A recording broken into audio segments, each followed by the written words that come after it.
بسم اللہ الرحمن الرحیم۔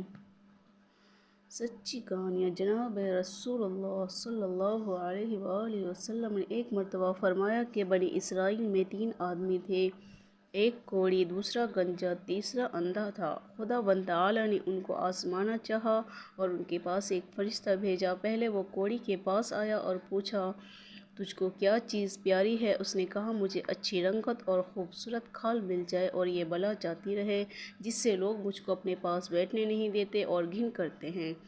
اس فرشتے نے اپنا ہاتھ اس کے بدن پر پھیر دیا، وہ اسی وقت اچھا ہو گیا اور اچھی کھال اور خوبصورت رنگت نکل آئی۔ پھر پوچھا، تجھ کو کون سے مال سے زیادہ محبت ہے؟ اس نے کہا، اونٹ سے۔ بس ایک گابن اونٹنی بھی اس کو دے دی اور کہا، اللہ تعالیٰ اس میں برکت دے۔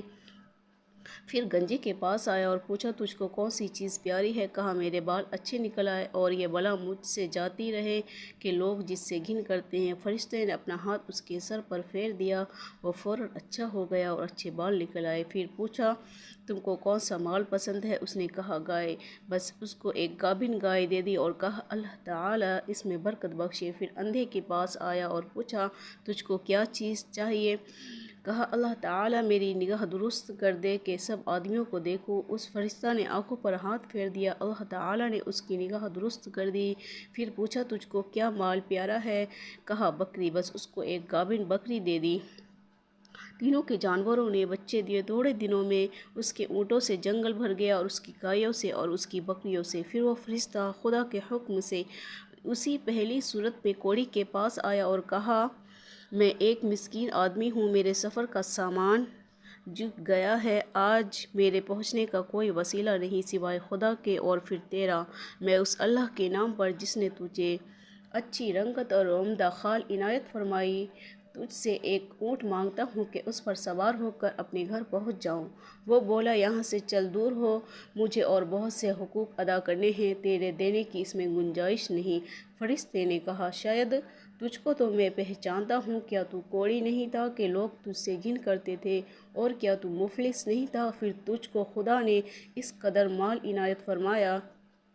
اس نے کہا، واہ کیا خوب! یہ مال تو میری کئی پشتوں سے، باپ دادا کے وقت سے چلا آتا ہے۔ فرشتہ نے کہا، اگر تو جھوٹا ہو تو خدا تجھ کو پھر ویسا ہی کر دے جیسا تو پہلے تھا۔ پھر گنجے کے پاس اسی پہلی صورت میں آیا اور پھر اسی طرح سے اس سے بھی سوال کیا اور اس نے بھی ویسا ہی جواب دیا۔ فرشتے نے کہا، اگر تو جھوٹا ہو تو پھر خدا تجھ کو ویسا ہی کر دے جیسا پہلے تھا۔ پھر اندھے کے پاس اسی پہلی صورت میں آیا اور کہا کہ میں مسافر ہوں، بے سامان ہو گیا ہوں، آج خدا کے سوا اور پھر تیرے کوئی وسیلہ نہیں ہے۔ میں اس کے نام پر جس نے دوبارہ تجھ کو نگاہ بخشی، تجھ سے ایک بکری مانگتا ہوں کہ اس سے اپنی کارروائی کر کے سفر پورا کروں۔ اس نے کہا، بے شک میں اندھا تھا، خداوند تعالیٰ نے محض اپنی رحمت سے مجھے نگاہ بخشی۔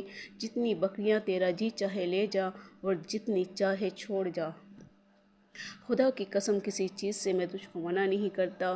فرشتے نے کہا، تو اپنا مال اپنے پاس رکھ، مجھ کو کچھ نہیں چاہیے، فقط تم تینوں کی آزمائش منظور تھی، سو ہو چکی۔ خدا تجھ سے راضی اور ان دونوں سے ناراض ہو۔ خیال کرنا چاہیے کہ ان دونوں کو ناشکری کا کیا نتیجہ ملا کہ تمام نعمت چھن گئی اور جیسے تھے ویسے ہی رہ گئے اور خدا ان سے ناراض ہوا۔ دنیا اور آخرت دونوں میں نامراد اور اس شخص کو شکر کی وجہ سے کیا عوض ملا کہ نعمت بحال رہی اور خدا اس سے خوش ہوا اور دنیا اور آخرت میں شاد و آباد ہوا۔